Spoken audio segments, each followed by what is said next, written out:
Hello, my name is Patrick Nally, and this is Module 5, Understanding My Community, Mount Hood Community College.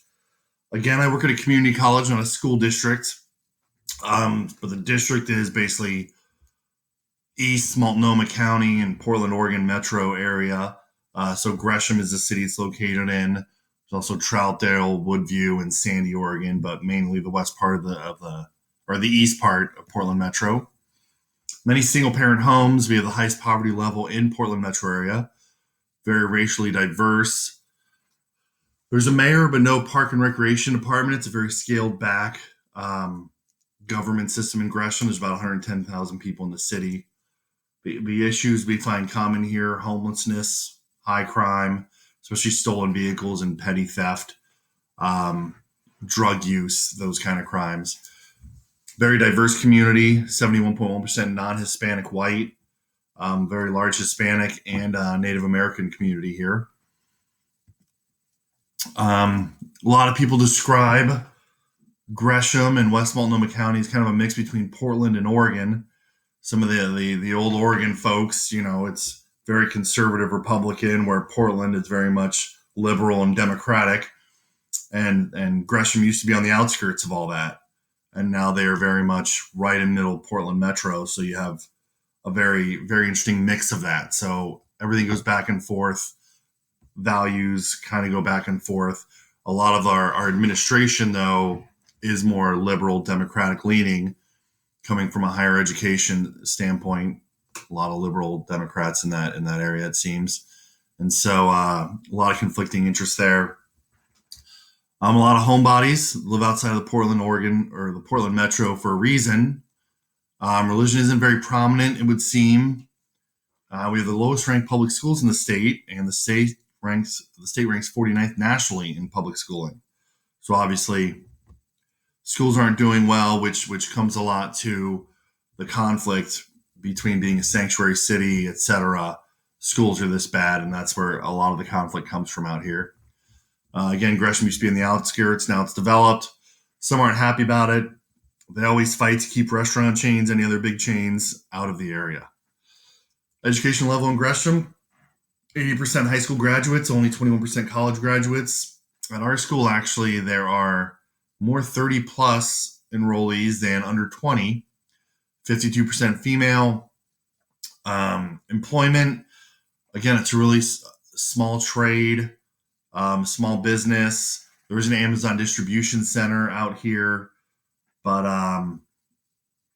nothing really high tech. Again, it's kind of a lower economic community.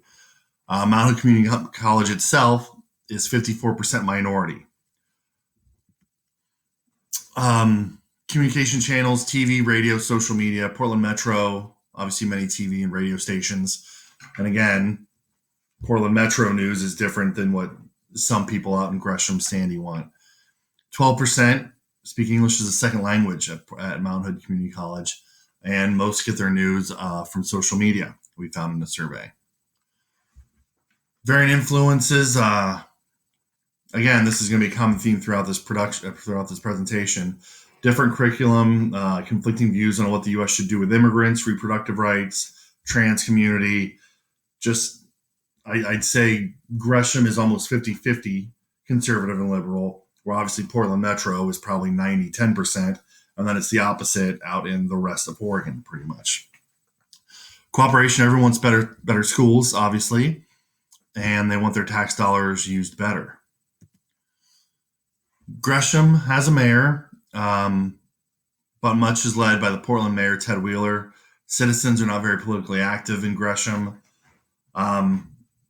One of the most powerful leadership groups out here in Gresham is the Chamber of Commerce. I'll get into more about Lynn Snodgrass here in a minute. But we work with them a lot. She has a little bit different theory position on what we should do in certain situations as well. The Gresham Chamber of Commerce CSO is involved. She's excited. She's the first female Secretary of State of Oregon, so she's well known. Also has a successful business, and probably carries more clout than the mayor, because she knows the governor. She knows the government well. Economic conditions: medium household income right around 52,000 per capita income past 12 months, 24,879, 19.2% in poverty in Gresham. So that's a pretty high number for us. We do have the Amazon distribution center. The metro line ends in Gresham. Minimum wage is increasing about 6% each year until it'll be $15 an hour in 2024. It was $9.75 a few years ago, so it's going up about 75 to 50 cents an hour every year. We don't have any sales tax, but we do have a 9.9% state income tax, and we have very high property taxes, which make people talk about the housing crisis. I know personally a fourth of my mortgage is property taxes. I paid over $8,000 last year in property taxes. So cost of owning a home is high, and then obviously cost of rentals is high. If you're paying that property tax, you're passing it down. So having a high property tax is really, I believe, kind of behind the housing crisis, if you will, out here.